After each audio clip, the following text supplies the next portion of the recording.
everyone, and welcome to Monica Cooks, and Happy New Year. It is January 1st, 2017, and you're looking at some black-eyed peas that I'm about to cook. And so I'm going to get them started, and while I'm cooking them, I'm going to explain to you the history behind black-eyed peas. So I'm just going to go over here, turn this pot on, and boil it. What I do for my black-eyed peas, I take the dried peas, and then some people soak them overnight. So this is about how much? This is maybe 2 to 3 cups, maybe? I didn't measure, I'm sorry, but it's about 2.5 to 3 cups of dried black-eyed peas. You can choose to soak them overnight and then drain them and rinse them. But what I do is I do like 2 boils. So I'll put the dried peas right from the bag into the pot, bring the pot to a boil with the peas in it. And as soon as they boil for a couple, like maybe 30 seconds, I drain them and then I do it again. I do that twice. And then the third time they're in the pot, they're ready to go. So they've been drained and rinsed and all the gunk is out of the peas and all of that. So while we're waiting for this pot to reach a boil, I'll tell you a little bit of history. Well, first I'll show you the ingredients you're going to need. So you're going to need your black-eyed peas. You're going to need a pork hock, or if you are not someone that eats pork, you could use a turkey thigh or a chicken thigh. You can make them, vegetarians eat them too. You could use a vegetable broth or anything, because the black-eyed pea is very bland, so it needs some flavor to it. So you need to add some flavor to these, and that's why the pork hock, the more flavor you add, the better they taste. And I have some bacon here left over from breakfast this morning, and I'm going to add that. And then these are all dried herbs that I dried in my dehydrator. There's rosemary, tarragon, and thyme in here. And so I'm just going to throw in some of those, and then some minced garlic, and some seasoning salt, and some salt and pepper. So that's what we're going to put in there. The history behind black-eyed peas, I'm sure some of you have heard that it is good luck to eat black-eyed peas on New Year's Day. In the 1800s, in the southern United States, where slavery was very, very prominent, the soldiers, it was during the time of the Civil War, and the soldiers were ransacking all of the land, and I think the soldiers from the north and the south, and they were ransacking and taking things, and like that happens in war. And they left behind the things that the food and the things that they felt were not for human consumption. And one of those things was black-eyed peas.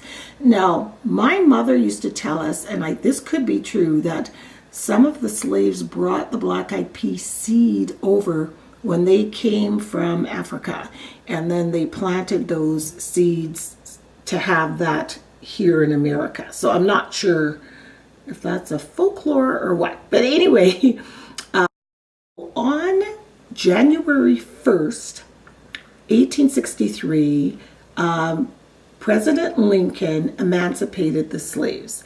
So that day was deemed to be a really good day. And so that was the day that was deemed that if you eat black-eyed peas on that day, along with greens and cornbread, particularly those 3 items, it would bring you good luck. The black-eyed peas represented coins, the greens represented paper money, and the cornbread represented gold. And it's been a tradition of African Americans since that time to eat black-eyed peas on New Year's Day. So we always have, my kids have never not had it.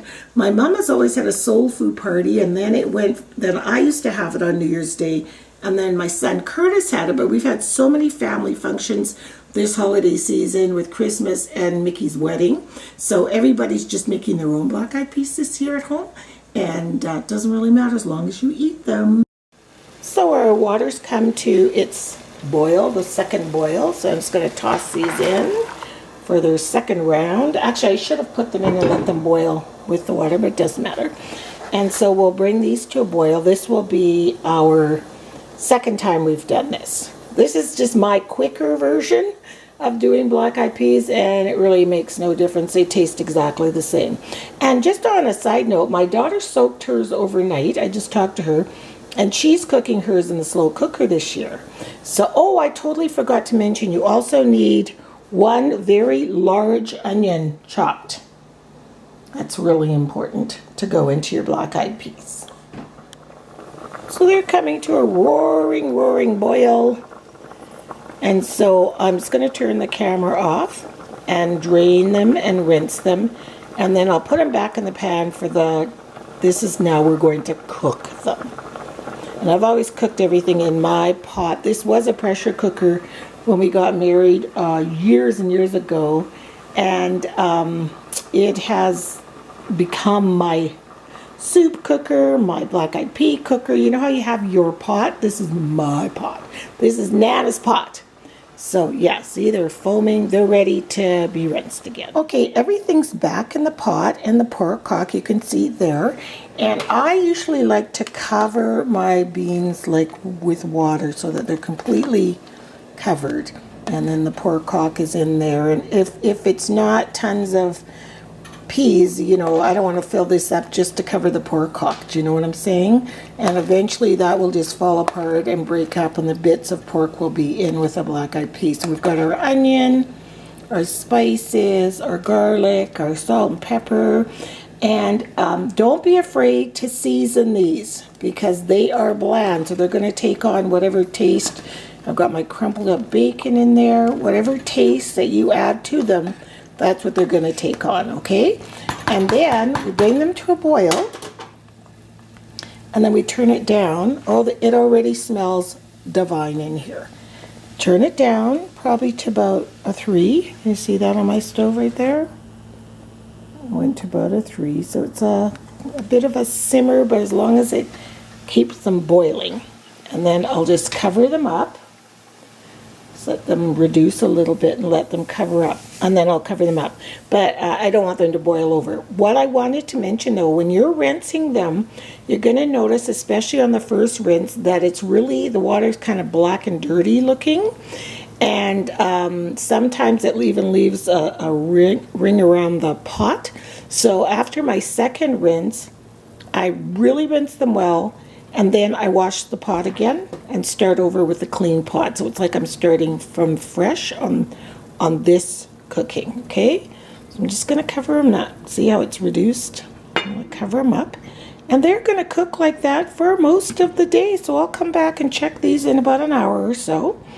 And we'll see what's happening with our black-eyed peas.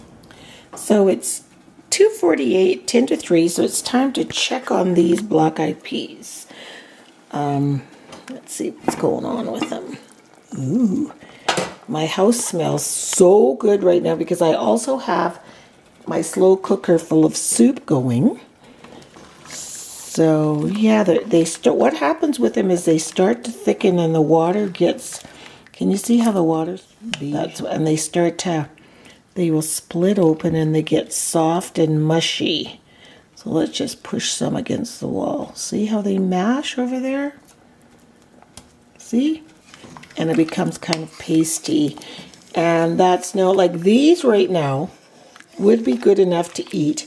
But I prefer to leave them on a little bit longer and just to let some of the water soak out. Now, if there tends to be too much liquid on your black-eyed peas, then just use a slotted spoon. I'm going to see if I can find one here that's not in the dish. Well, here's one. This isn't my usual slotted spoon, but this is a slotted spoon. And then just serve them like this. You see? And then you don't have as much liquid, and they'll be just fine. If you find that you can't cook all of the juices down. But, oh my goodness. These smell delicious. And I'm just going to taste some of the fluid just to see if it's fluid, the liquid, and see if it's salty enough. They are perfect. Absolutely, absolutely perfect.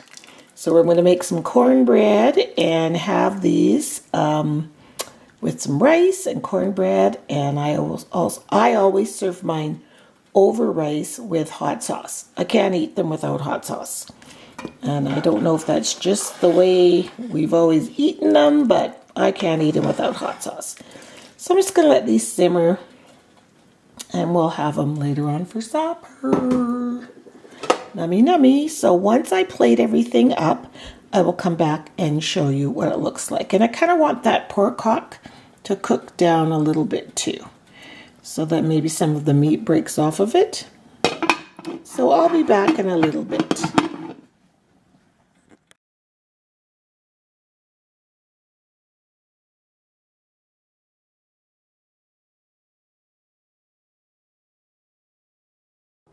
So here's how the finished meal looks. There's the black-eyed peas on rice. I'm just going to sprinkle some hot sauce on them. This is the hot sauce I'm using. It's called hot sauce. Sprinkle those on my black-eyed peas.